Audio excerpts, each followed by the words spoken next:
Charlene Darling, Maggie Peterson frequently stole scenes on the Andy Griffith Show in episodes like Mountain Wedding and The Darling Baby. At various points it's clear that Charlene has a crush on that pretty man Sheriff Andy Taylor, and the romantic chemistry between the actors is explored with a heap of humor. But when Peterson first auditioned for the Andy Griffith Show, there was no Charlene Darling character yet. Instead, she was auditioning to play Ellie Walker, the first love interest for Sheriff Andy introduced in the series' first season.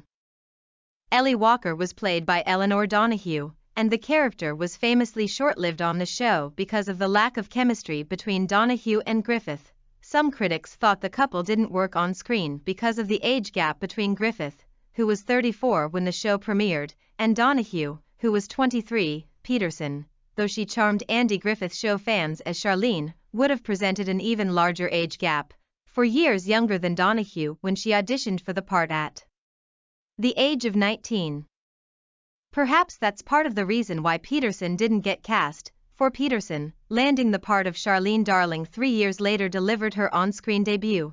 This is arguably the most darling song to Sheriff Andy on the Andy Griffith Show. Newspapers teased her first episode, describing her as a moon-eyed mountain girl who makes a play for Andy. By this time in the show, Ellie Walker was long gone.